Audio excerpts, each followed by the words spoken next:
tout à l'heure, vous travaillez sur des champignons. Oui. Avec ce que je viens d'attendre, je pense que vous travaillez sur des champignons hallucinogènes. J'aimerais bien. Malheureusement, c'est la dure réalité que je viens de témoigner. Quand je viens d'entendre ce que vous venez de dire, avec votre complice, comment vous appelez déjà ? Francis. C'est plus qu'un étudiant en thèse. Il paraît que ça fait longtemps qu'il étudie d'ailleurs. Publiquement, vous venez de défendre des terroristes gauchos qui sont capables de venir détruire la culture d'un honnête agriculteur comme M. Ménara, qui travaille pour nourrir sa famille, et devant tout le monde, vous venez nous dire que ce sont des gens bien. Mais comment pouvez-vous dire des choses comme ça ? Et j'espère que les jurys vont prendre note. Vous, le scientifique, et en plus je note, vous pouvez travailler les OGM, mais pas les scientifiques de Monsanto. Alors, à vous écouter, les scientifiques de Monsanto sont des personnes avec des nez rouges qui s'amusent à jeter, etc. Je persiste et Est-ce que vous vous rendez compte de ce que vous êtes en train de dire ? Vous êtes en train de défendre des terroristes. Et je vous signale en passant qu'une loi est passée dernièrement. Une loi spécialement pour ces gens-là. Donc je suis en train de constater que tout le monde remet en cause les lois républicaines, là. Monsieur Vélo. Je persiste et signe. Allez, j'ai soutenu les faucheurs J'espère que les volontaires. jurys se rendent compte de ce qui est en train de se passer dans ce tribunal. J'espère qu'ils s'en rendent compte. J'ai soutenu les faucheurs volontaires, je continue à les soutenir, et d'ailleurs aujourd'hui, beaucoup de gens les soutiennent, puisque l'histoire leur a donné raison, mais trop tôt. Ils avaient raison, et alors qu'ils étaient sur le banc des accusés, c'est aujourd'hui ceux qui les poursuivaient, et notamment celle qui les poursuivait, qui est aujourd'hui sur le banc des accusés. Et bien sûr que Monsanto a le droit de faire de la recherche, mais la différence entre la recherche de Monsanto et la mienne, c'est que moi, je la fais dans un laboratoire confiné prévu à cet effet. Et je n'ai jamais été faire de la recherche dans le jardin du voisin. Si j'allais demain faire de la recherche dans le jardin du voisin et que des personnes venaient détruire mon activité de recherche, ils auraient raison de le faire. Mais je n'irai jamais utiliser la planète comme une paillasse de laboratoire. On a des infrastructures pour cela, il faut les respecter.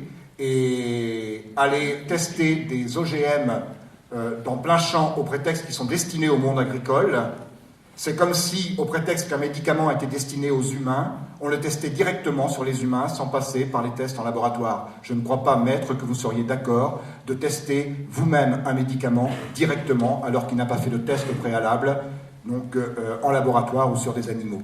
Alors faisons d'abord les tests en laboratoire, démontrons que cette technologie OGM a une utilité sociale, parce que c'est bien ça le problème. En tant que scientifique, et j'y viens, je ne peux pas faire l'économie des aspects sanitaires et environnementaux parce qu'il y a déjà 200 millions d'Américains qui en mangent tous les jours depuis 20 ans, des Européens et beaucoup de monde, des Africains qui mangent des OGM. Donc on ne peut pas faire l'économie de l'aspect sanitaire et environnemental. Mais le vrai problème en amont, et je termine, c'est l'utilité sociale. Or, l'utilité sociale, on est dans l'invention. De quelle utilité sociale nous parle-t-on ?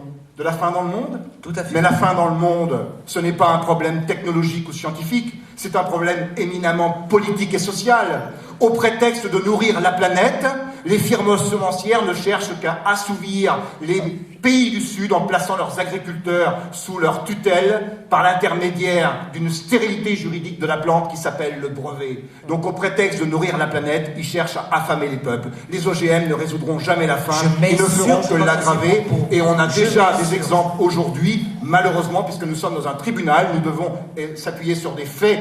Marie-Monique Robin et bien d'autres ont publié des choses là-dessus. Il y a eu beaucoup de reportages là-dessus, de paysans indiens qui se sont suicidés suite à l'arrivée du coton OGM. Bien sûr que le suicide des paysans indiens existait bien avant l'arrivée des OGM. Merci. Mais il y a eu une recrudescence de ces suicides suite à l'arrivée de ce coton. Pourquoi ? Parce qu'on les a privés de leur culture vivrière. On les a privés de toutes les semences qu'ils avaient sélectionnées pendant des millénaires, qui étaient parfaitement adaptées à leur niche écologique locale, pour leur vendre un produit clé en main très mal adapté à cette niche écologique.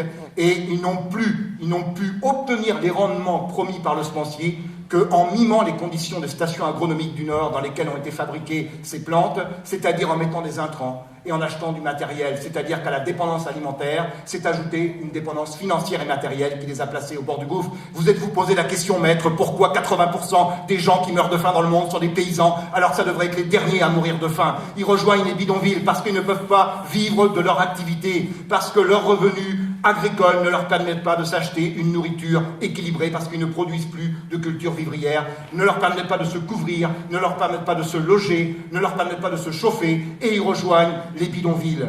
Donc si effectivement l'une des solutions de résoudre la faim dans le monde, c'est d'inciter les pauvres à se suicider, alors je suis d'accord avec vous, les OGM sont une solution.